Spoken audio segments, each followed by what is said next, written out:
In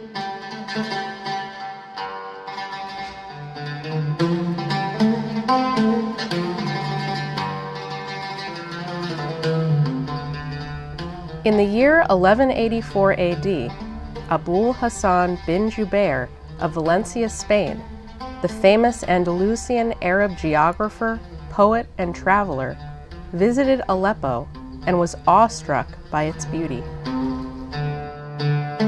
The city is as old as eternity, but still young, and it has never ceased to exist. Its days and nights have been long. It has survived its rulers and commoners. These are its houses and dwellings, but where are their former residents and the people who visited them? These are its palaces and chambers of court, but where are the Hamdanid princes and their poets? They have all passed away, but the city is still here. City of wonders, it endures. Its kings fall, they disappear, but its destruction has not been ordered. Aleppo, may God protect it, is a great renowned city, worthy of special veneration.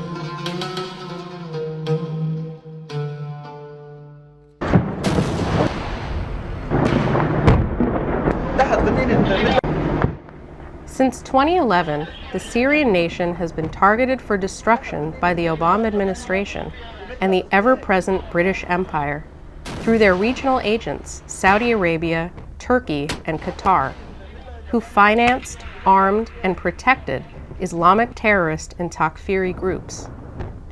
These groups wreaked havoc throughout the country in a conscious attempt to destroy its ancient and diverse social and cultural fabric, replacing it with ethnic and religious conflicts. The nation, its army and state institutions have been fighting back and resisting, but at a very heavy price. Between 200,000 and 400,000 lives have been lost, and as many have been injured. Many civilians have died for lack of medicine, clean water, or food as a result of fighting, or by the economic sanctions imposed on Syria by the West. The reconstruction of Syria will be critical in resolving the refugee crisis now sweeping the entirety of the region. The United Nations High Commission for Refugees estimates that by June 2, 2016, there were 4,843,000 Syrian refugees in neighboring countries Turkey, Jordan, Iraq, Lebanon, and also in Egypt. As of December 2015, 6,400,000 Syrians were internally displaced, living as refugees inside their countries, with most seeking safety in government-controlled areas. People cannot return to their towns and villages because most of the houses are completely or partially destroyed. Water, power, and transport infrastructure have equally been a target of the fighting. Agricultural and manufacturing activities in many parts of the country have been at a standstill since 2012.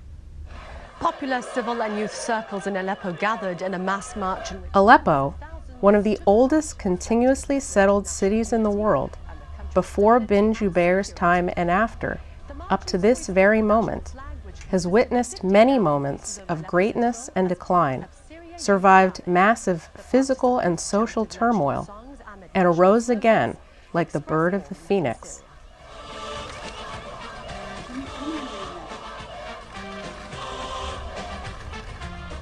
In November 2015, a delegation of the Schiller Institute and the Syrian-Swedish Committee for Democracy traveled to Damascus to bring humanitarian aid to the war-torn country, but more importantly, to present to the highest levels of the Syrian government the Schiller Institute's Project Phoenix for the reconstruction of Syria. A year earlier, the same delegation was approached by Syrian officials on the Schiller Institute's views on the subject. Certain developments in the past 2 years speak to and prove that the Schiller Institute's intervention was timely and correct. The intervention of the BRICS nations to change the decaying and destructive world order in 2014 is a major incentive for the Syrian people to follow this program. But the direct military intervention of Russia in September 2015 in support of the Syrian army and people has set the stage for a completely new political and strategic geometry in that country and the whole region that can either lead to peace in Syria and all Southwest Asia, or, if blocked by the transatlantic system and NATO, could lead to global war, and most probably to a thermonuclear confrontation. In addition to the Russian military intervention, on the economic side, a major opening was created for peace and development when the Chinese President Xi Jinping brought the new Silk Road to Southwest Asia and the Arab world in his visit to Egypt, Saudi Arabia, and Iran in January 2016. The Chinese and Russian government officials visited Syria and offered to help in the reconstruction process. The Syrian Investment Agency announced in April 2016 that it will convene a reconstruction conference together with the BRICS nations later this year. The Schiller Institute and Executive Intelligence Review had anticipated these developments by producing the special report, The New Silk Road Becomes the World Land Bridge, in November 2014, which was translated to Chinese in September 2015 and recently into Arabic, the language spoken in most countries in the region. This report presents a realistic and urgently needed vision of history's greatest peace and development project, connecting continents and nations through trade and development corridors. The extension of the New Silk Road is key to the stabilization and development of the region. Syria can become a natural element of this extension, both benefiting from it and contributing to its further development. Project Phoenix consists of two major sections. 1. How to finance reconstruction, and 2. How Syria can benefit from connecting to the New Silk Road.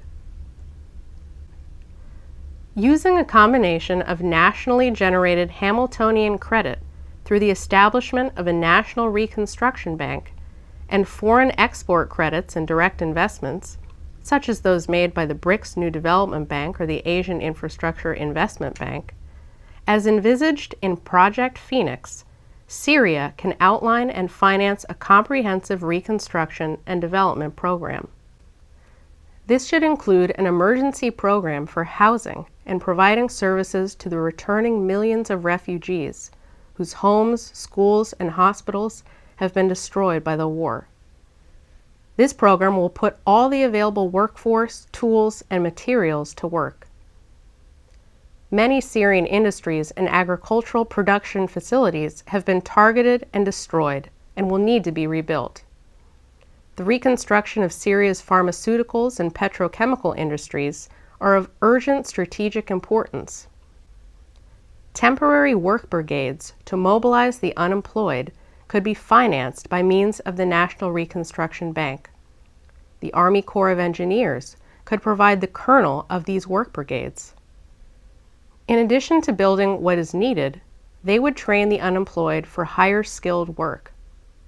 Syria has developed advanced technologies in avionics, electronics, and machine building, as well as an advanced chemical industry, which all have great potential for expansion.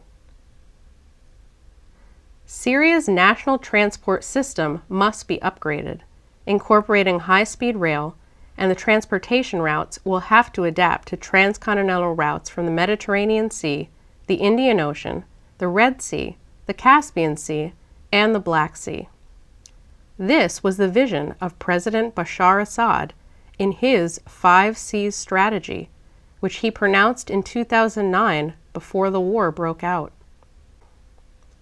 The New Silk Road strategy involves not transportation alone, but 2 international development corridors, one east-west and the other north-south, which will bring long-term vitality and growth to the ancient crossroads of Syria. Besides railways, these development corridors include pipelines, water projects, industrial zones, advanced agriculture, and new cities. the highest levels of technology, such as nuclear power for water desalination and atmospheric ionization for enhancing increased rainfall, open a great opportunity to green the deserts, diminish the effects of sandstorms, and reclaim vast desert territories for agriculture and settlement, in cooperation with neighboring nations, for the maximum development and use of resources. Syria enjoys an ideal position at the crossroads of three continents: Asia, Europe, and Africa. It is also positioned along the trade routes between numerous major bodies of water. Thus, it can connect to both the Eurasian-African land bridge and economic belt of the New Silk Road, as well as the Maritime Silk Road. One of the main routes of the New Silk Road extends from China through Central Asia and Iran, and on into Turkey and continental Europe. But plans include an Iranian extension to Iraq, and further along both the Tigris and Euphrates rivers into Syria. The Euphrates River branch can also be connected to the Maritime Silk Road through ports on the Persian Gulf, including the port of Basra in southern Iraq, and northwest towards Deir ez-Zor, Raqqa, and the ancient trading city of Aleppo. Currently, there is a railway along the Euphrates in Iraq, and in Syria, a railway extends southeast from Aleppo as far as Deir ez-Zor on the Euphrates, 150 kilometers from Abu Kamal on the Iraqi border. This is one of the main connections to the New Silk Road east-west main line through Baghdad and Tehran to Central Asia and China. The old Silk Road along the Euphrates River from Basra on the Persian Gulf will reach into Syria, and a railway connection to Europe through Turkey. This route will be able to revitalize the devastated industrial zones of Raqqa and Aleppo. Such a Euphrates railway, built in cooperation with Iraq, will be a big step toward regional integration and a development corridor extending from the Persian Gulf, the Arabian Sea, and the Indian Ocean to the eastern Mediterranean and southern Europe. Having a rail connection to Tehran will also provide Syria access to the Caspian Sea region as the next step in the Five Seas strategy. Transportation through the so-called North-South corridor from St. Petersburg, Russia, to the Iranian port of Bandar Abbas near the mouth of the Persian Gulf, and also to Chabahar port on the Arabian Sea coast, will traverse the Caspian Sea by ship, as well as via railways on both the eastern and western shores of the Caspian. These will all become connections for Syria.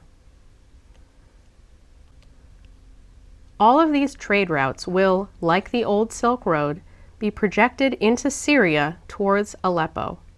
From that city, the southeast-northwest Euphrates Development Corridor will turn to the southwest into the devastated Idlib region and onward to the port of Latakia on the Mediterranean Sea, which will have to be expanded.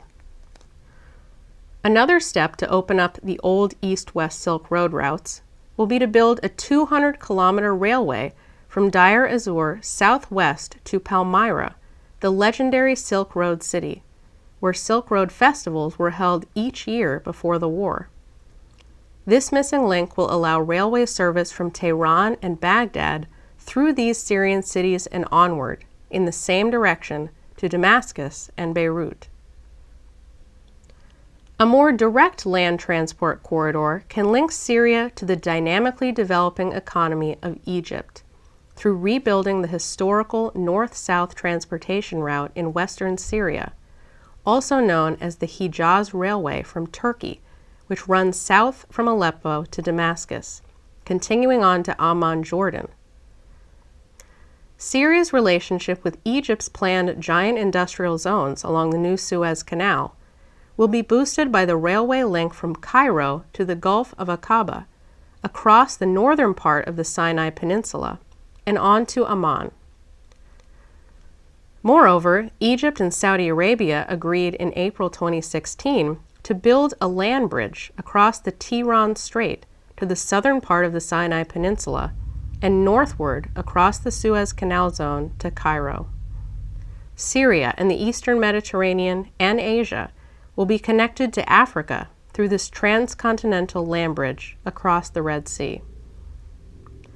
Lyndon LaRouche's Oasis Plan for the Middle East, first publicized in EIR during the 1970s and revived in 1990 as the first Gulf War loomed, envisaged a north-south development corridor from Turkey to Egypt and Africa, running through Damascus, Syria's Golan Heights, into Israel and the Palestinian territories in the West Bank and Gaza, then to Sinai in Egypt. This was the right basis for a durable peace process. The Black Sea region will be connected to Syria through Istanbul and another Turkish port, Samsun, on the southern Black Sea coast. Istanbul is also the destination for the new Viking rail line from the Lithuanian port of Klaipėda on the Baltic Sea, which will be a trade route from the Baltic Sea region and Sweden southward to Syria. Russia and the Caucasus will also come closer to Syria and Southwest Asia in this way. Since the inauguration of Egypt's new canal zone in August 2015, enormous ships can now bring cargo flows from China and India on the maritime Silk Road to the Mediterranean Sea, where there is ongoing regional port expansion.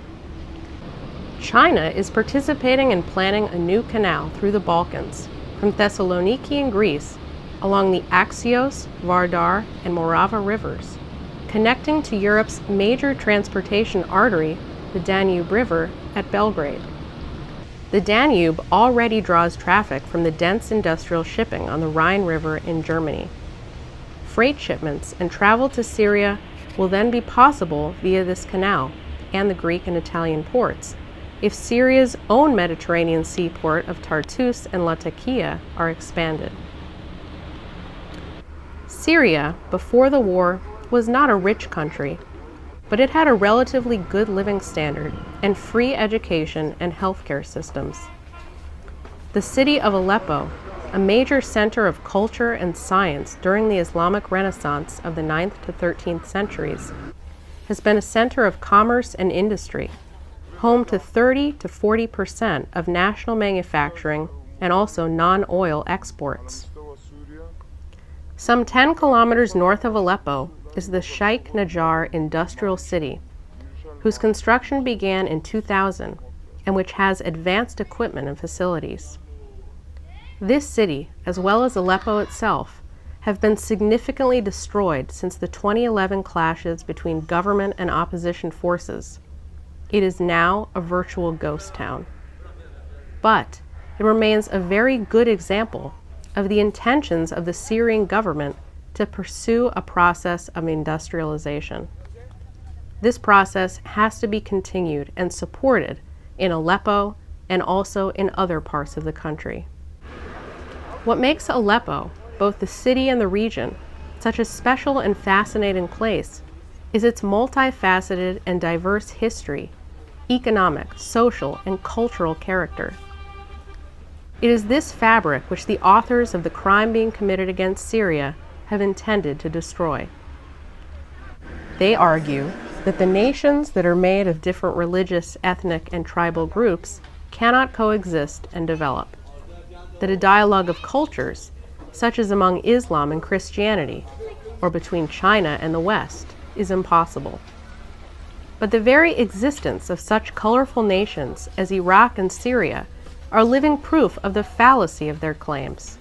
Therefore, they had to force these nations into chaotic deconstruction by direct use of arms, giving rise to the barbaric al-Nusra Front and the so-called Islamic State.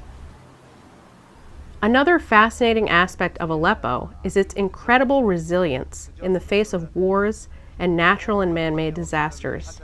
Therefore, it must be restored to its true nature and character as a center for universal culture and civilization. UNESCO has placed the old city of Aleppo on the World Heritage List for its outstanding universal value. The UNESCO's criterion for the listing reads, The old city of Aleppo reflects the rich and diverse cultures of its successive occupants. Many periods of history have left their influence in the architectural fabric of the city. Remains of Hittite, Hellenistic, Roman, Byzantine, and Ayyubid structures and elements are incorporated in the massive surviving citadel.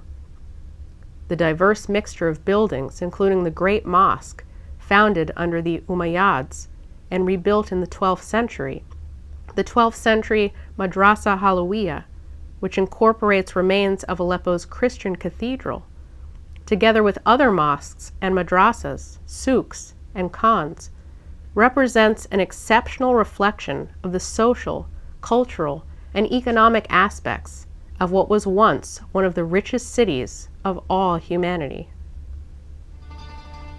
Not only Aleppo, but all of Syria, with its people, culture, and artifacts, represents a unique and living testimony to the coexistence and continuity of different human civilizations. It is imperative that the world defend and preserve it, and, when peace is established, make it the world capital for the dialogue of civilizations.